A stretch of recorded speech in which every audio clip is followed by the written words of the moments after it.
발제에서 보셨던 것처럼 전국이 온통 파란색으로 물들었습니다. TK만 겨우 빨간색이 보이고 있죠. 파란색 정당과 빨간색 정당 분위기가 확연히 다를 수밖에 없습니다. 우선 파란색 민주당 분위기부터 확인해 보시죠. 역대 지방선거 최고 투표율로 드러난 민심에 더불어민주당은 더욱 겸손한 자세로 국민을 받들겠다고 약속드립니다. 미국에 전환하시기 전에 파란 연색 약속을 지키신 3형제가 일어나서 카메라 앞에 포즈 한번 취해주세요. 두 명 더 있잖아. 대표님 이배나 당장 인사.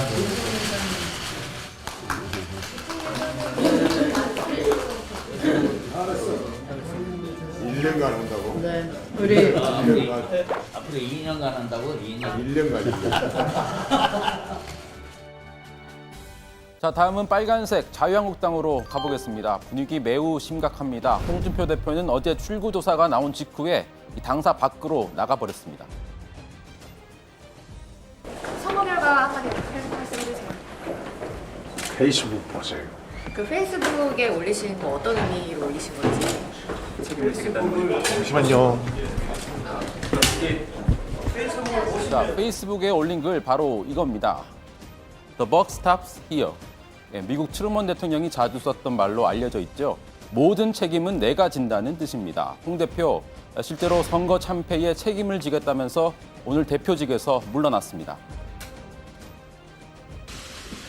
우리는 참패했고 나라는 통째로 넘어갔습니다. 오늘부로 당대표직을 내려놓습니다. 자, 다시 한번 지도를 보시죠. 그나마 빨간색은 TK에서라도 보이고 있는데 바른미래당의 상징색 민트색은 전혀 보이지 않습니다. 그렇습니다. 바른미래당은 광역단체장, 기초단체장, 국회의원 재보선까지 통틀어서 0석, 단 한 석도 건지지 못했습니다. 결국 이 두 사람이 책임을 질 수밖에 없는 상황이 됐습니다. 안철수, 유승민, 특히 안철수 전 대표는 대선에 이어서 서울시장 선거에서도 3위에 그치면서 정치 생명이 위태로운 상황이 됐습니다. 이 모든 것이 제 부덕의 소치입니다. 서울시장 선거 3등을 해서 이달에 가는 정계대표 이야기까지 나오는데 그 성찰의 시간을 당분간 가지겠습니다. 유승민 대표 역시 정치 인생 최대 위기에 내몰렸습니다. 오늘 대표직은 내려놨고요. 백지에서 새로 시작하겠다고 말했습니다. 국민의 선택을 무겁게 받아들이고 선거 패배의 책임을 지고 사퇴합니다. 무너진 보수 정치를 어떻게 살려낼지 보수의 가치와 보수 정치 혁신의 길을 찾겠습니다.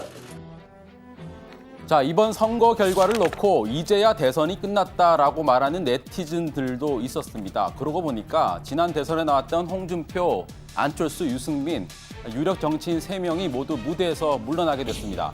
자, 그런데 일부 시민들은 죽어도 이 한 명, 홍준표 대표만큼은 보낼 수 없다라고 주장하기도 합니다. 청와대 홈페이지에 사퇴를 만류해달라는 청원까지 올라와 있는데요. 자, 그러니까 홍 대표의 거친 발언들이 오히려 문재인 정부가 국민적 지지를 받는 원동력이었다는 걸 슬쩍 비꼰 거죠. 예를 들면 이런 발언들입니다. 창원에는 빨개가 좀 있지. 남북 정상회담 쇼를 기가 막히게 해요. 개가지서도 귀찮다. 자, 이제 홍준표 대표가 없으면 허전해서 어떡하나 이런 생각하시는 분들 계실 텐데 어쩌면 조만간 되돌아올지도 모르겠습니다. 야권 참패 이후 전국이 어떻게 흘러갈지 이른바 야권발 정계 개편과 관련한 몇 가지 시나리오를 정리해 봤는데요.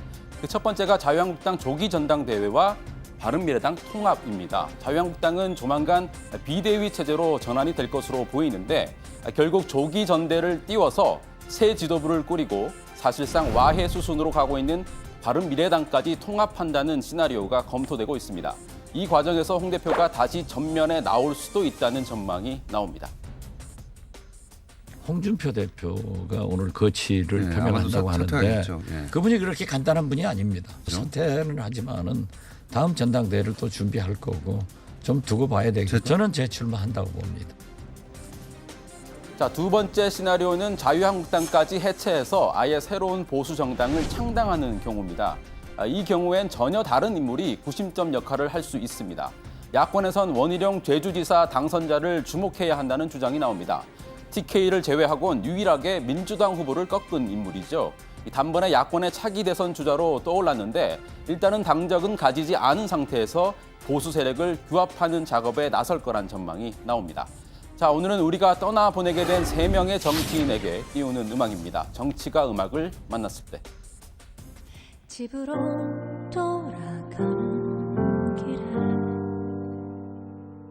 지는 햇살에 마음을 맡기고